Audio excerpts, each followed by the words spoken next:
Services Marketing, MKT 625. Lecture number 35.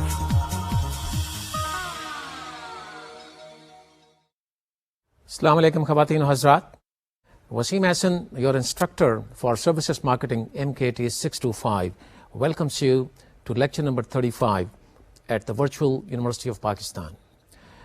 We are trying to learn one of the most important and critical P's, which is about people. You know that performances are delivered by people, and therefore this factor is critical. You also know that I'm talking about our moves to minimize gap number 3, which exists between customer-defined standards and delivery of service, which essentially means that the providers understand the standards to be established. They go for the right standards and they establish those from customers' perspectives, yet they fail in delivering the kind of service which is expected by customers. And that is where the performance lacks, and that is where the gap exists between the customer-defined standards and delivery of the service. Basically means being something wrong with the performance. Performances, like I said, are delivered by people, therefore it is the people that we have to more analytically understand. You will also recall that I talked about certain challenges which are faced by people, meaning employees, and in particular the front-end employees in any service organization, in order to deliver the service of the quality liked and preferred by customers, for the reason that I just talked about. Those challenges could be that there are different kind of conflicts in the minds of employees, and those conflicts could pertain to the values which they hold, and the values which the organization holds, and the values which customers hold. Until the time there is a congruence of all those values, meaning all the three parties, the employees, the organization, and the customers, the conflict does not go away. And as a result, the employees are not in a position to perform in the best possible way. They are not as motivated and enthusiastic as they should be, simply because of the conflicts that exist in their minds. They may not be able to perform to the best of their ability because of the fact that they're not empowered, or the compensation packages offered to them by the organizations are not really appropriate and fully commensurate with their backgrounds, making them kind of unmotivated to work to the best of their ability, to the best of the motivation that they must exhibit otherwise. And they may not perform to the best of their ability if they're not properly trained. There are a few more factors like lack of understanding between the support staff and the front-end staff. The front-end employees are the face of the organization. As far as the customers are concerned, they are the people who are the company. And therefore, the support staff or the backstage component has to do their best in order to provide complete support to the front-end employees, for them in turn to deliver a service of the highest possible quality. So in other words, we can say that the support staff is not in a position to look at the front-end employees as internal customers. This is one of the more pronounced challenges which service managers face. Another challenge could be situations in which employees may have to face difficult customers. Employees may find their values at odds with those of the customers, and therefore the challenge. Yet another challenge, as you will recall, is the relationship between the franchisor and the franchisees or the licensees. For the simple reason that the franchisors or the primary service sellers do not really have any control over the encounters that take place at the franchisees, there is a lack of performance the way it is envisaged as part of the established standards. And yet another problem may present itself by way of variability in adjustment of demand and supply owing to different sales periods, the meaning high sales period or a low sales period. This causes variability in marketing strategies and hence a variability of performance. So all boils down to performance by the people. Now the question is, if people run into these kind of problems and challenges and face limitations, what is to be done about it?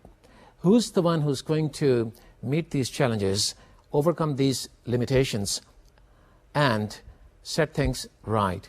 It again is the people.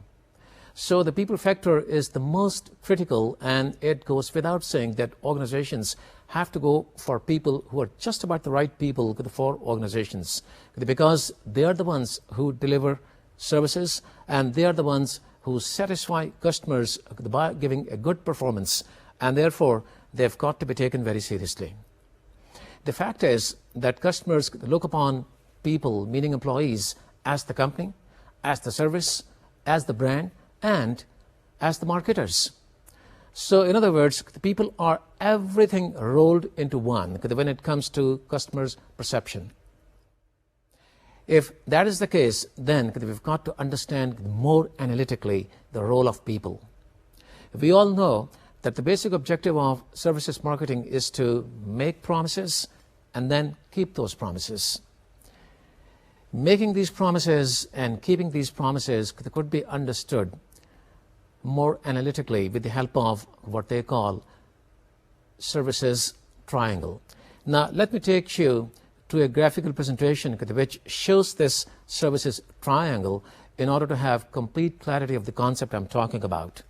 As you can see from this triangle, the three corners of it represent three different groups, meaning the company, customers, and providers.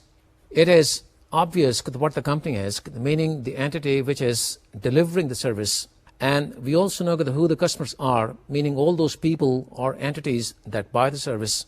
And then we have the providers. Providers could be employees, and in particular front-end employees. They could also be franchisees, licensees, suppliers, or any stakeholders who make a contribution toward delivery of the service, or all those people and parties and entities that make a particular service deliverable.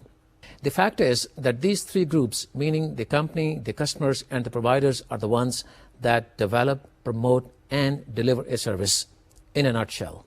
We also see on the three sides of the triangle three different types of marketing: external marketing, interactive marketing, and internal marketing. We already have learned the concept in its fundamental essence, but now we're going to take a look at all this from the standpoint of making people more effective. And we have to learn as to what it is that makes the practice of selling services more effective. To make just one summarized kind of a statement, I can tell you that all these three types of marketing must succeed in order to successfully deliver a service, meaning external marketing, interactive marketing, and internal marketing.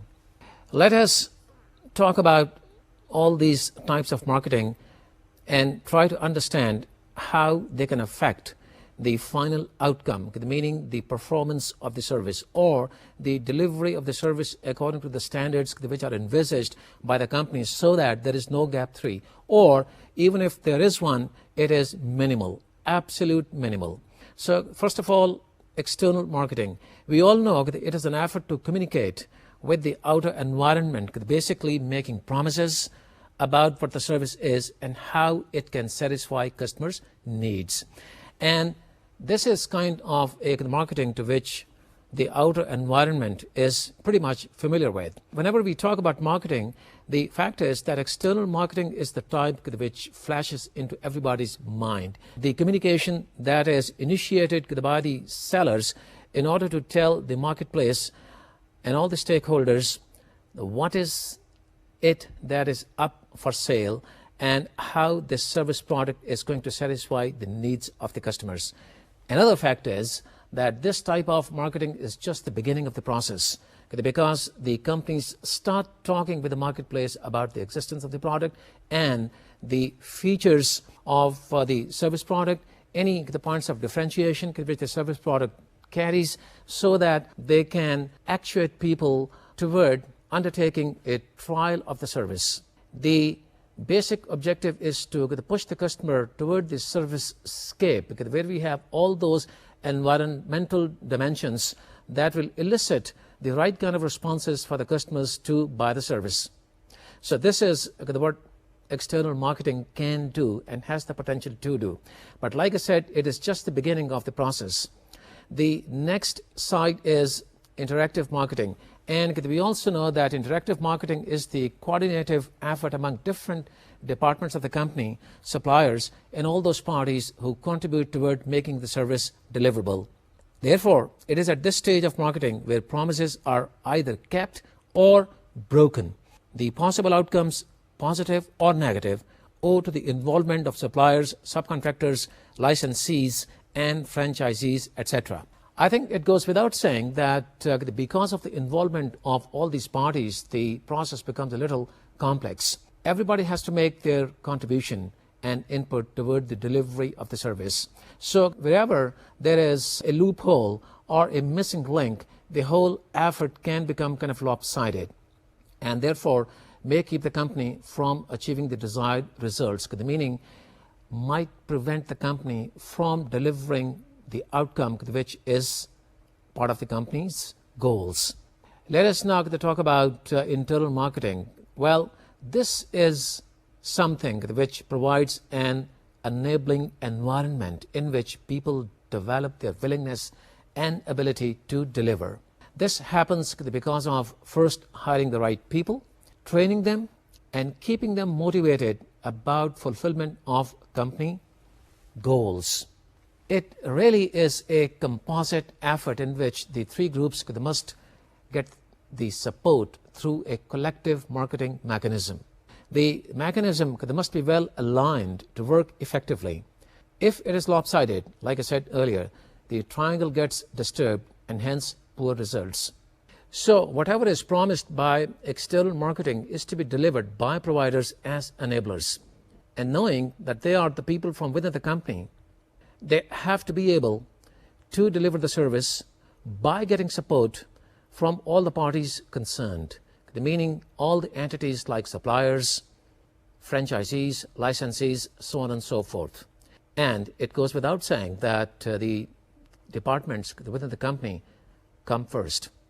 Until the time the enablers get total support from all these parties and can make the collective mechanism a well-aligned effort, there's no way that they really can deliver the service up to the mark.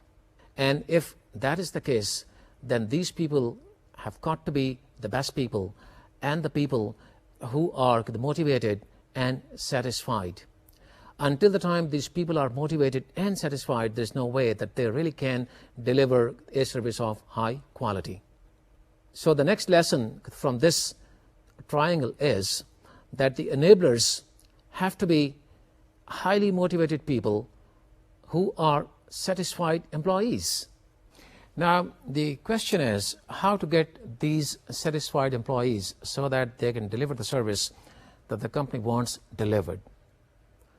The fact is that there is a great correlation between satisfied employees and satisfied customers. And researchers have shown that customers do have a way of relating their satisfaction with the level of motivation and enthusiasm exhibited by employees. They also have shown us that there are two different kinds of climates within a good organization. One is what you may call a climate of employees, and the other one is the climate of service. Both the climates, meaning the employee climate and the service climate, have got to be very positive in order for the service to be delivered of the highest quality. And that is why researchers say that customers do have a way of relating their satisfaction with the level of enthusiasm and motivation exhibited by employees. In other words, the reflection which they see as part of the service they have gotten, they can easily figure out that people within this particular company are satisfied and they really are taken care of by the organization. And that is where the relationship comes in. This relationship, let me tell you, is not a cause and effect relationship. This is a relationship which you may call that of complementing each other. When employees are satisfied, their behavior leads to satisfied customers, and satisfaction of customers go back to the employees because the employees feel a sense of great accomplishment. With that kind of feeling, employees get motivated. And that is how this equation works, or rather this relationship works. And like I said, this is a complementary relationship. One complements the other, back and forth and back and forth. So the behavior which is exhibited by employees, especially a positive behavior of enthusiasm and a high level of motivation, is a reflection of the inner or the employee climate or the internal marketing of the company. The customers they may not go into these kind of details in order to understand what is going on behind this. They can simply assume or conclude from the way the service is rendered that these employees are satisfied employees, and this is a good company which takes good care of its employees, and therefore this is the place where they should come again and again, because these people will not make mistakes. Even if they make mistakes, they will recover those mistakes very effectively. And that is the beauty of having satisfied employees, or the implications of internal marketing, which cannot be effective in the absence of good interactive and external marketing. I think with this, we are very much clear about the concepts of the three types of marketing which I talked about at the very beginning of the course. And after having developed so much of understanding about so many different concepts of services marketing, I think the implications of the three types of marketing should now be very clear, and their application to different concepts, especially when it comes to having satisfied employees, can hardly be overemphasized.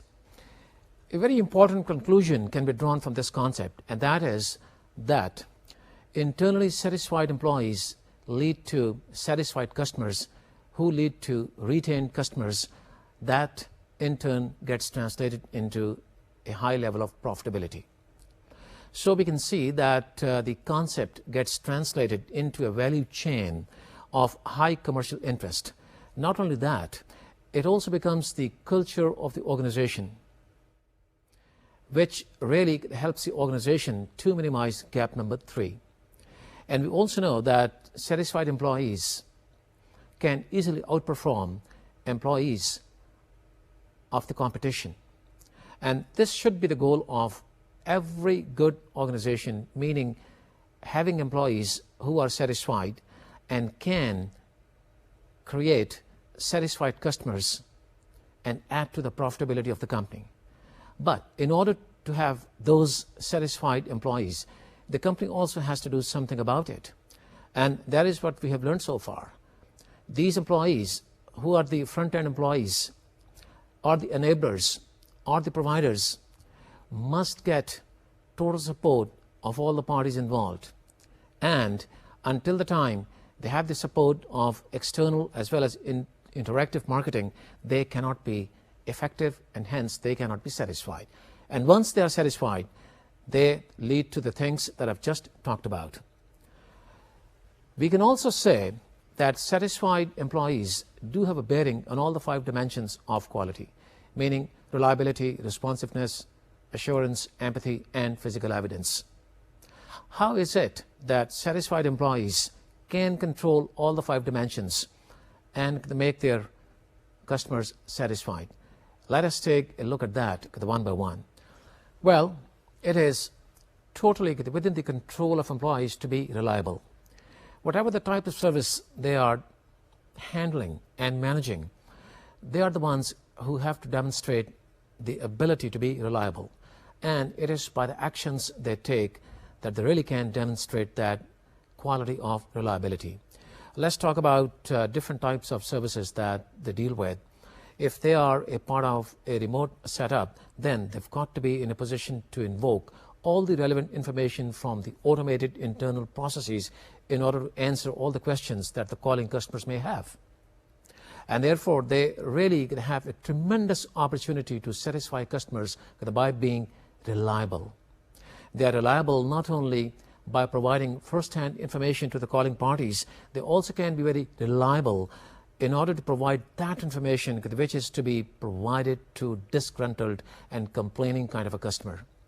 If they really are empowered employees and with the help of automated systems and internal processes can satisfy disgruntled customers by giving certain pieces of information, they really have done a great service to the organization. Now, if employees are part of a self-service setup, again, they certainly are in a position to demonstrate the quality of reliability. They can take care of the technology and equipment to be in shape all the time. They must keep that up to date all the time because the company has to fulfill marketing goals.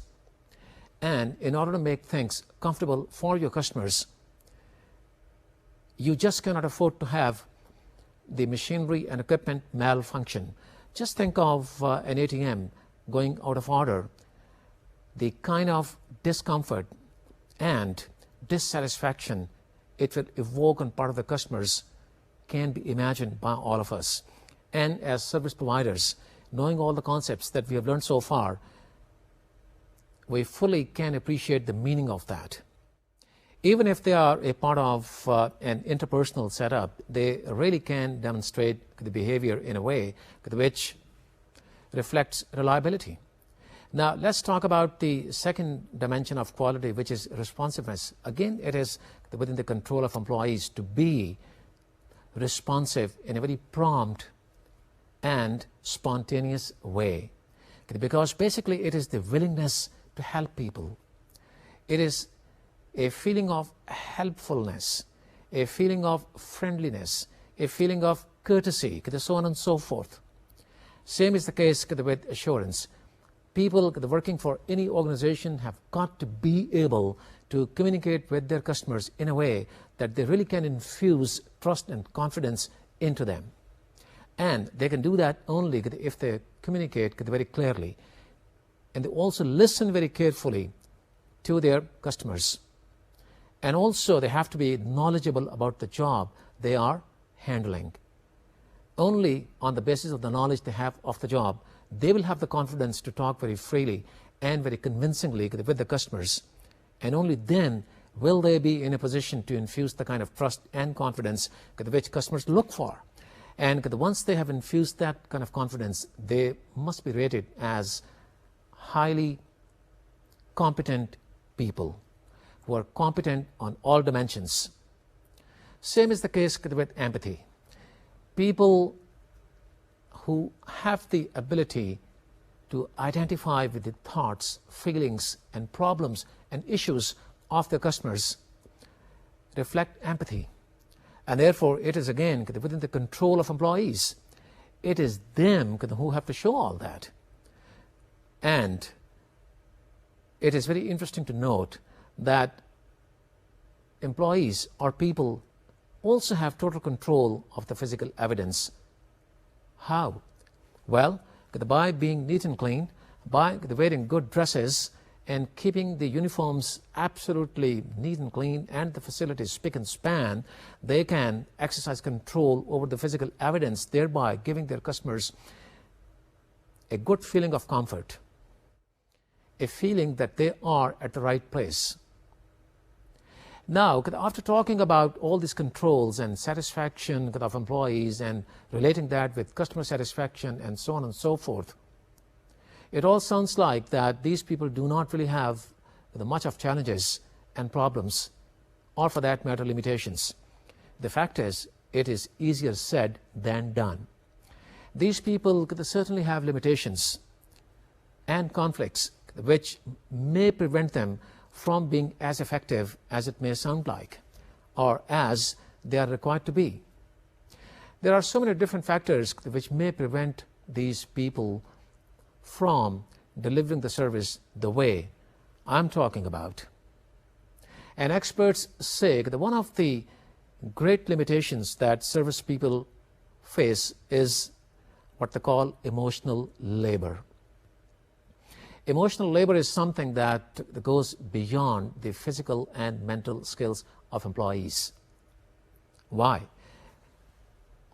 The employees can develop technical skills. They can also have skills to be good at the 5 dimensions of quality. They can be courteous, friendly, and they can be very knowledgeable. But the question here is, do they demonstrate that all the time? The answer is no. The why? Because they can be in different kinds of moods. It is very difficult for the front-end employees to have the same kind of mood and attitude all the time because they are human. What is it that might make them kind of depressed or disappointed? Could be so many different reasons, and one of the reasons could be their personal situation.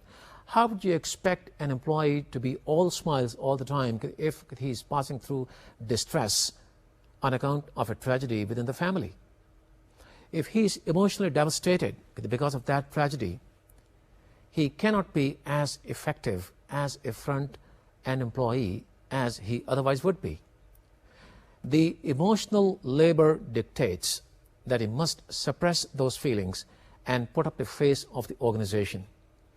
Because of the simple fact that front-end employees are the face of the organization, and they are the link between the organization and the outer environment.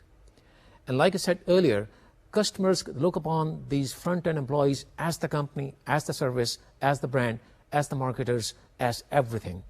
And therefore, experts say that it is one of the most difficult parts of these employees to put up that face all the time in a very consistent manner, even when they are devastated. So this is one of the examples of limitations that employees might face on account of different situations at different points in time. It could also be some stress due to a conflict between different employees of the team who otherwise could work very well together to deliver the service which they always deliver, almost always deliver, of high quality. Or there could be many other reasons. Apart from these limitations, employees could also run into certain kinds of conflicts. And one of the conflicts is what they call role conflict. It is the one in which an employee may think what he is doing is against what he believes in, meaning against the value system that he harbors. Maybe he's dealing with an over-demanding customer, a customer who's difficult, a customer who is wrong. We do say in marketing that customer is always right, but there are situations when customers are wrong. And we as marketing people have got to be very sensitive to that kind of a situation so that without letting the customer know that he's wrong, we can correct the situation. But this certainly causes kind of a conflict in the mind of the employee as to how fulfilling the employee could be when the customer is wrong. So this is one of the demanding situations which do crop up from time to time as a role conflict. The other conflict is that happens between organizations and the customers. This is kind of a conflict in which either the organization is wrong or there is something wrong with the customer. A situation in which the organization is wrong and the employee firmly believes in that becomes much more demanding for the employee, because on the one hand he has to satisfy his customer, on the other hand he is or he might be deviating from the rules and regulations of the company that have been put in place. And it is those rules and regulations in which the employee might not believe. He may not be subscribing to that set of values established by the company. And as a result of that conflict, the employee may not be as productive as otherwise he would be. Another kind of conflict that employees may have to deal with is inter-customer conflict. This is a conflict among customers. This is a situation in which the one customer may feel that he is being discriminated against only because the employee is giving undue attention to somebody else. Now, this might be a genuine case in which the employee thinks that the customer he's dealing with does demand extra attention and details, whereas other customers might think it is being done at the cost of their time and therefore to their detriment. So this is kind of a conflict employees have to deal with, and a challenge, in other words, which they have to surmount. After knowing a few of the kinds of limitations and conflicts, we can easily move forward toward making strategies which really can take care of these kind of limitations and conflicts, or in other words, may keep such limitations and conflicts from arising. What those strategies are and how those could be put together in order to see to it that the impact of difficult situations can be minimized are the following. Basically, employees or companies rather deal with the 4 different strategic areas, and all those areas relate people, which goes without saying. The first strategy is hire the right people. The second strategy is develop those people to deliver the service that we want delivered. The third strategy is provide needed technical support. And the fourth strategy is retain best people. Now, these are basically the 4 strategies or 4 strategic areas. But the fact is that all these 4 areas are further divided into 3 sub-strategies each, thereby implying that we deal with 12 different kind of strategic modes. In order to make sure that we hire the right people, we train them, we provide them with the relevant support, and we retain them to become an effective organization, having kind of people who are satisfied, who do their best to deliver the service, who can keep customers satisfied, and deliver the service the way customers want delivered.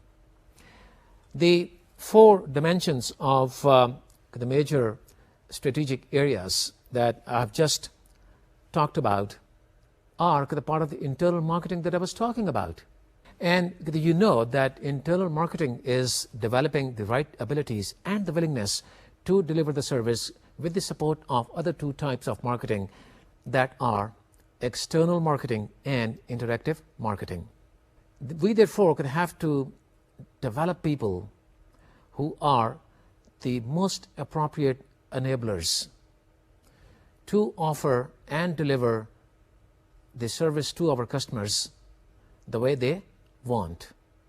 And that is why I said that these are the 4 dimensions or 4 strategies or 4 strategic areas, whatever you may call them, fall within the ambit of internal marketing. Let us try to understand what the first strategy is, or the first dimension is, which is hiring the right people. Well, this is all about the time-honored fundamental, which says hire the right people for the right job. But in the context of services, we can say that we have to go for the right people who are service-oriented. And in order to have the right kind of people, we have to deal with 3 different strategic sub-areas or 3 sub-strategies. The first one is that we have to compete for the best people. Experts say that any good organization must compete for the best talent that is available on the market. In other words, which means that any good organization has to go for the best possible share of the talent that is on the market. The question is, how do they do that? Well, the companies do that with the help of a very well-structured effort that puts them into a buyer mode. They try very hard to sell themselves as good buyers of the best talent available. And they try to prove they are good marketers of that particular activity. And they prove that with the help of designing the very good advertisements which carry comprehensive job content and the job design along with the experience commensurate with that job design. This, the way good talent is attracted toward those companies because they are very clear about their objectives of hiring the kind of people they want to hire. Not every company that gets into that kind of a mode and can come up with a comprehensive narration of the job content and design. Those who can do that really can go for the best talent available on the marketplace. Another way of attracting the right people is by raising standards of certain jobs. And this basically is done for those jobs which generally are low-level jobs, but still are very crucial. And therefore, you raise the standards. Just look at those people who assemble the sandwiches at a fast food chain, doing kind of a job which extremely is crucial, but does not really require highly qualified professionals. Talking about sandwich assemblers are things which explain that particular activity. They may not really work to attract those people who are best suited for that particular job, and therefore you raise standards by either enlarging job or doing something to it that people start looking upon that particular job content as something which is higher than they are used to working on. This is a trick which really works for many organizations. But the difficult side of this is the raising standards also carries higher salary tax. And as long as the companies are willing to go for the trade-off, they really can go for the best available people. The second sub-strategy is that you hire for service competencies and service inclinations. We have to understand what service competencies and service inclinations are. Service competencies basically are the knowledge and skills which you have to have by way of certain education when you enter the services area. And this can be exemplified by those services that look for graduates either in law or in medicines or in the business administration. There are cases where frontline providers are not required to be well equipped with degrees, but are yet required to provide service efficiently. Now, in order for them to be very efficient, companies could go for people who are basically very intelligent, or could have the requirements that fulfill the basic job content. For example, if you are looking for an operator to operate cash register, this person has to have good arithmetical or mathematical skills, and that is what you should look for. Inclination is all about the willingness to serve, having an attitude to do service-related work.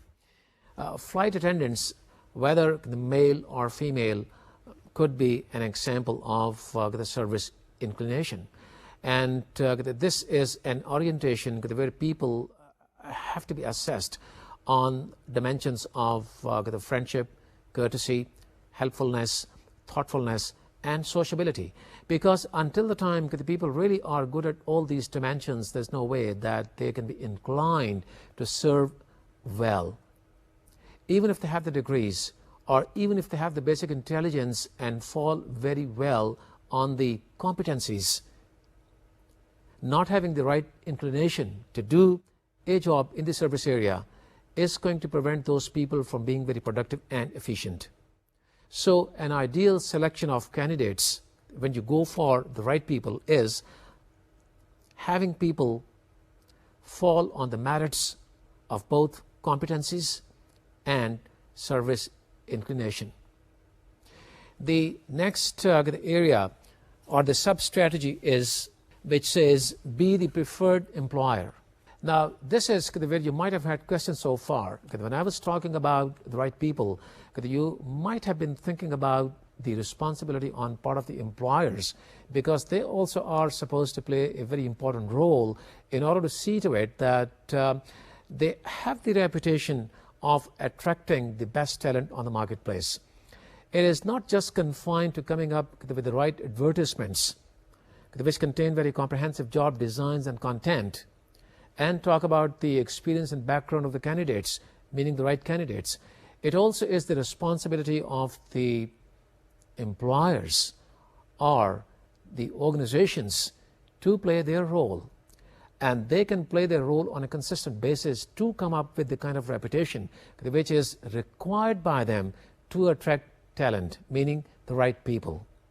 They can be known to be a preferred employer if they really emphasize the following two things.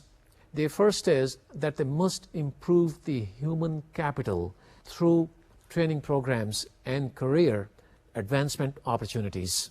So in other words, they have to conduct different kinds of training programs. It could be sending those people to different institutions, or it could be cross-training within the organizations so that people can get the positive feeling that they are being developed.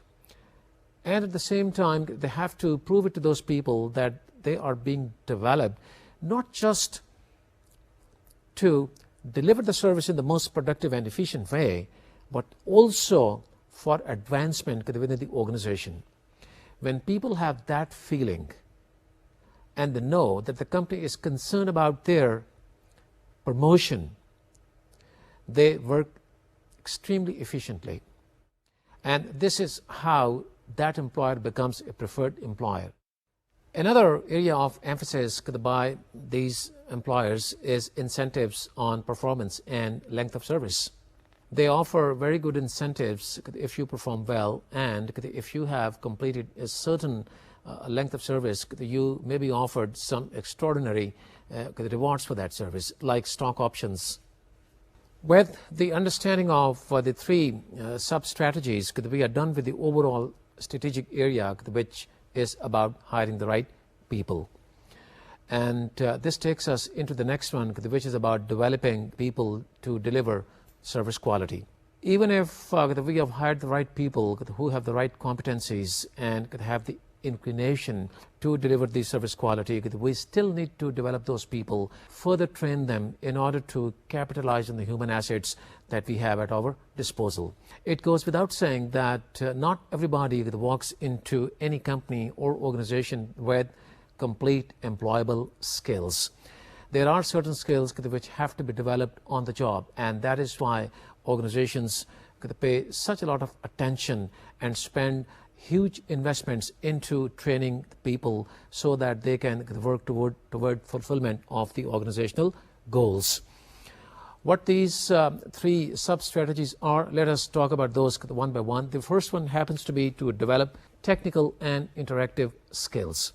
We have to develop the technical side and as well as the interactive side, which is all about the quality dimensions of the service, about which I've talked so many different times, but every time it's a different context, and we've got to make the concept very contextual. Let us talk about what technical skills are. Technical skills basically are job-related, knowledge-based skills that must be developed for new staff and also for the existing staff. Whenever there's a change in technology or we are upgrading the equipment, our concepts, so on and so forth. It is for this reason that the people are either trained on the job or they are sent to different institutions. And the fact is that the good organizations have their own institutes. And those that do not have their own institutes, they may send people to other associations and institutions which keep organizing and delivering courses on different areas of the services marketing. The basic objective is to further hone technical skills of people working for the company. An insurance company might like to hone skills of its employees on underwriting, whereas a hotel might like to improve skills of its employees on a certain software application which deals with the status of prospects and all those sales transactions that have been completed. There might be an extremely comprehensive software for which people need to be trained and developed. And until the time they are fully expert and have mastered the application, they cannot deliver the service of the quality that's envisaged by the company. Just think of an operator that you run into at an airline office, And if the operator is very efficient, he will answer all the questions, give you the reservation without your even knowing the kind of steps that he undertook while going through the process. If the person is new and not fully trained, you will observe him talking with his colleagues right and left, asking different questions as to how to make certain inputs. So that is an example of training and developing people about all those systems and internal processes which are very unique to the company. And since internal processes are very different for every different organization, people have to be trained and developed. And this has to be a continual operations strategy in place whereby you improve the internal processes and your people likewise. Interactive skills are developed to improve the behavior of friendliness, courtesy, and empathy, and also with a certain level of mannerism that is commensurate with the norms of the industry. While talking about mannerism, let us take a look at the hospitality industry, where hotel staff are trained and developed to make all their guests feel extremely important.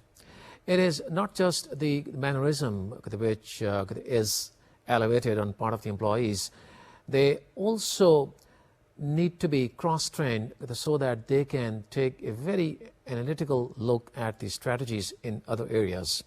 While doing that, they can imbibe new values or a broader set of values about the company, because they now have a broader picture in front of them, which offers them a wide spectrum of the overall values of the company, and in the process could make them more friendly and more empathetic.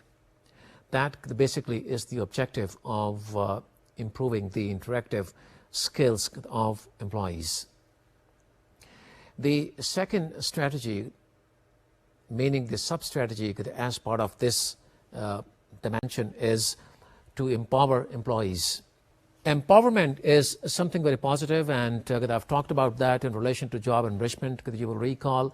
But the fact remains that empowerment alone does not work. It works when you give your employees authority along with the knowledge and skills and tools required to execute the jobs for which they are empowered. Actually, whenever people are empowered, it is kind of a situation, more or less, where jobs are enriched, the structures are decentralized, the people are more qualified, and they are in a position to take independent decisions by responding to emerging situations, using their judgment, and therefore it has to work along with different tools, knowledge, and skills. The kind of knowledge, the skill base, and the tools they require in order to be effective are the ones that I've talked about in relation to hiring the right people, and also in relation to giving people the right kind of technical training and improving their interactive skills. Empowerment alone just cannot work. And to summarize, one can say that empowerment should basically take place in those organizations which happen to be decentralized, where the future is not as predictable as it is in many other service organizations or environments, where procedures are not as standardized as those are in industries that are focused on cost efficiencies and high productivity. It really works well with those people who are highly qualified, are more responsible, and where the structure of the companies is kind of decentralized. The third sub-strategy is about teamwork. According to this sub-strategy, the people tend to be the more effective and productive when they are a part of a team. They do not really have the kind of the sense of fear which they might have if they were to operate alone all by themselves, which of course is not the case in organizations. Organizations are all about teamwork. But the beauty of developing the right teams lies in being very close to the customer, the teams have to be developed by keeping the focus on the customer, meaning we have to weave teams around customer needs, which essentially requires the companies to come up with those team members who may belong to different functional areas. It is not really easy to achieve this goal, but the fact is that once we have developed teams which are woven around the customer, because we need somebody from the marketing side and somebody from the production side and somebody from the HR side, having those people work together as a team can keep the functionalism at bay, and people become more productive, team-oriented, and in turn customer-oriented. They do their best to come up with the service quality which is required by the organization and also the customers. So these are the three sub-strategies as part of the second major strategic area, which is about developing people to deliver the service. I will be talking about the next two major areas and the sub-strategies relating those in the next lecture. I thank you for your attendance and look forward to talking with you next time. Allah Hafiz.